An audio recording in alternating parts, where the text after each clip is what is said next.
Hello Libra, Sun, Moon, Rising and Venus signs. Kamusta kayo? Sana po yun sa mabuti kayong kalagayan. Welcome back po sa Star Tarot. Kung bago kayo rito, welcome din kayo. Thank you sa inyong support. I truly appreciate it. God bless you all. Libra, paunang mensahe po ninyo ay compromise. Ayan. So you are entering a compromise at this time. Libra, at maaaring yung compromise na to is para mag-meet halfway na kayo na kung sino man.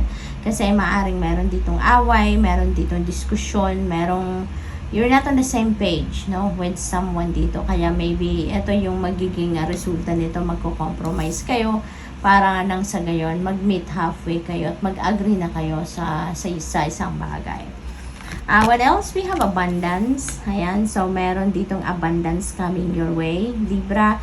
So, dapat bukas palad na kayo, bukas kamay na kayo, no, na tanggapin ang abundance na to. So, importanteng i-align din ninyo ang inyong sarili with this energy. Okay? I-align na ninyo ang inyong sarili with this energy para nang sa gayon, ayan na, no? Pumasok na yung abundance na to sa buhay ninyo. Okay? So, pera ito, no, na abundance na to, most likely, no, pera ito. Kasi, ayan, yung hawak na vessel ng angel, punong-puno ng gold coins at bumabagsak. So, parang isa-shower talaga ito sa inyong abundance na ito. Na abundance of money. Ask your angels. Ayan. So, siguro, kailangan ninyo ng guidance, kailangan ninyo ng enlightenment, kailangan ninyo ng clarity, clear direction. So, your angels are inviting you dito, no, na tanungin mo sila, yung mga guardian angels ninyo.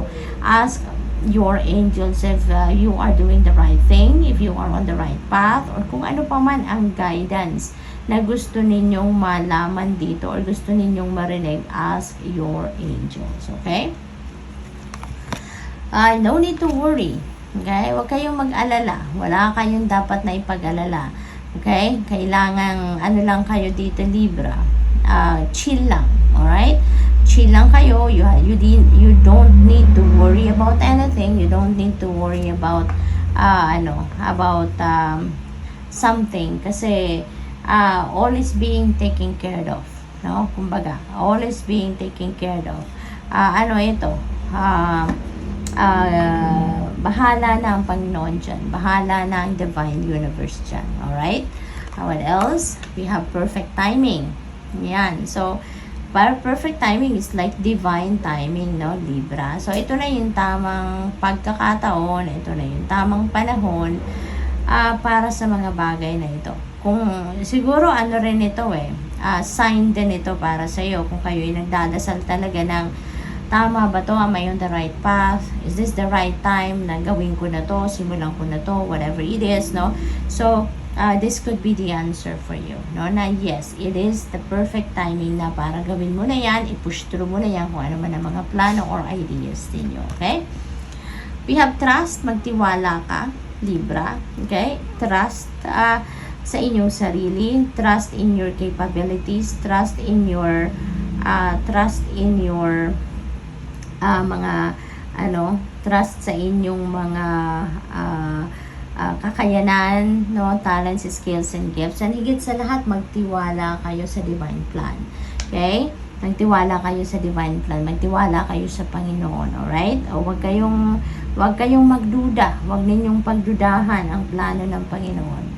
What else? We have improving health. Ayan. So, this is good. Libra, maaaring ang iba sa inyo rito may pinagdadaan ng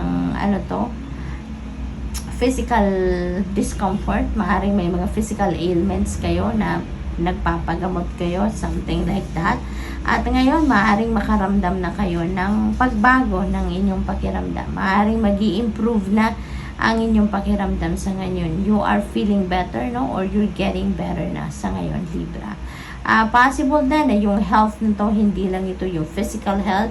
This could also be emotional health ng iba sa inyo. Kung meron din kayo mga pinagdadaan ng problema emotionally or baka financially. Maaring ganun din ang ganap, no? So, since we have a financial abundance coming your way dito, Libra, so, definitely kung ano man ang financial situation ninyo sa ngayon, halimbawa, hindi masyadong maganda, may mga problema pang kaperahan. So, that could also, give you a relief, no? Doon sa stress or sa problemang nararanasan ninyo pagdating sa pera. Kaya, pati din yung inyong financial health also is going to improve. Okay? What else for Libra? We have success. Yay! I-claim nyo na to, Libra. So, definitely, this is also financial success since we have financial abundance coming your way. Magtatagumpay talaga kayo financially dito, no? So, at yung success na to, it's not only limited to financial success. This could also be success in any area of life. Baka yung mga pinagtatrabahuan ninyo sa ngayon, yung mga task ninyo, maaring ito na yon ang pagtatagumpayan ninyo sa ngayon. Makukuha mo na siguro